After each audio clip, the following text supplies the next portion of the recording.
انا عندي صحباتي وهسه قاعدات في اللايف ده بجابوا لنا رحكاكم ماشيين الكوفير بيقولوا لي ليه دارين نعرس تاني. والله العظيم اسهروا انتوا عارفين رقبتكم. بقولوا لنا رحكاكم نمشي كوفير نعمل شعرنا ويفي نعمل ستريد ونعمل ضفور ونتمكي. يقولوا لي انت مجنونه دارين نعرس تاني، انت واحده هايفه فارغه ما عندك موضوع. ما عرسنا العرسك ده ما زمان انت غشيتيه بالقشره والسكرت الخطوه والشعر السايح ونايح.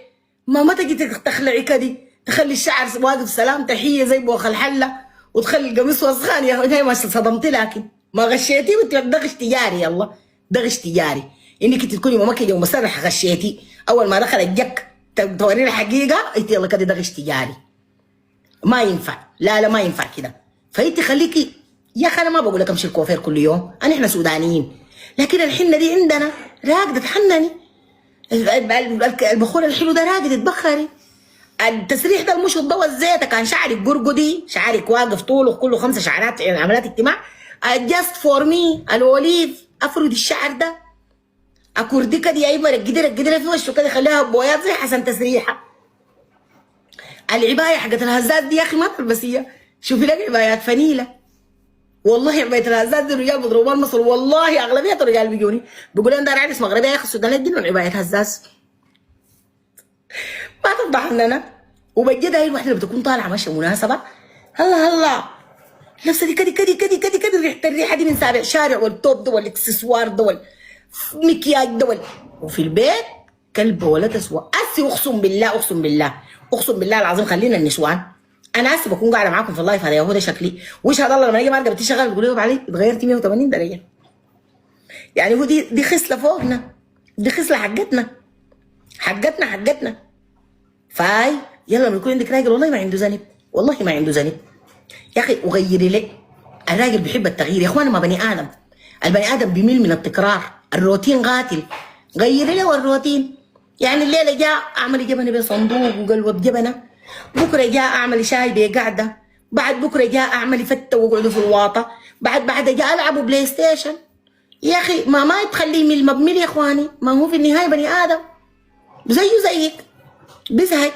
فعشان هو ما يزهق اعمل الحاجات الكويسه الممكن تقعد راجلك معاك، الممكن تخلي. يا اخوانا ما ربنا سبحانه وتعالى لما اداني له راجل قال جعلنا بينكم موده ورحمه وجعلهم هم بيوت عشان يسكنوا. لا يجوا راجعين. لا المرة دي المحل اللي بيستقروا فيه اللي بيرتاحوا فيه.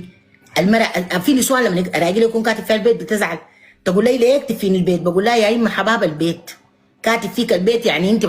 الزول بيقدر يرقد ينبطح غير في بيته، الزول بيقدر بدون مؤاخذه يدخل حمام مرتاح غير في بيته، الزول بيقدر ياكل ويشبع كده غير في بيته، الزول بيقدر يتفتح ويشتح غير في بيته.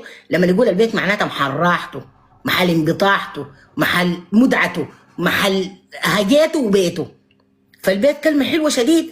خليك يلا البيت، خليك البيت ده بشنو؟ خليك البيت ده بشنو؟ البيت ده بانك انت مريحه. لما يكون يا اخي في رجال لما الشغل ينتهي الواحد ممكن يكون لافف في الشارع عشان ما يجي يقعد فتره طويله في البيت. وفي رجال ما شاء الله تبارك الله قسما بالله العظيم 200 من الشغل ينتهي عشان يجي جاري بيته. 200 من الشغل ينتهي وبعد ما يجي جاري بيته كان اصحابه دقوا له ما بيطلع. كان اصحابه قالوا له تعال ما بيطلع. يطلع ليه؟ يطلع عشان يلعب كشتين ويفرق. هو ما محتاج يفرق.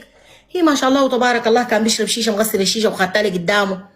وهو ما شاء الله كان بيحب الجبنه قال لي الجبنه وخدتها لي قدامه. وهي ما شاء الله خدتك بالشاي وخدتها معاون الحلو. وهي ما شاء الله تبارك الله العيال مؤدبين ومنظفين ومظريفين ومحميين. لا واك ويك وما عنده ذنب يسمع دي. عيالك ديل ادبيهم وربيهم. الولاده ما صعبه التربيه. ربي نراكيك اللي تجيبيهم يكونوا فاهمين انه في مواعيد حقت راحه مواعيد حقت لعب. انا مش ما عندي راجل وعزبه، اولادي عارفين انه في مواعيد حقت لعب وفي مواعيد حقت راحه. مواعيد الراحه اولادي ما بيتكلموا فيها والله العلي العظيم. المواعيد اللي بتكون راحه انا اولادي قسما بمن رفع السماء كلمه ما بقولوها. معلماهم انه دي وبقولوا لي يا ماما دي مواعيد اللعب ولا مواعيد الراحه كده. مواعيد اللعب مواعيد لعب، مواعيد الراحه مواعيد راحه. خلا ما لازم هو يجي من الشغل واك ويك ضربني ضربته كفتني كفته اكلتني ما اكلت. هاي وكان هناك المدير مطلع روحه وزال له هاين وماسح بالبلاط وجا راجع هنا يلقاك انت اولادك في اكاون وما شغاله بيهم وما مربيهم كويس.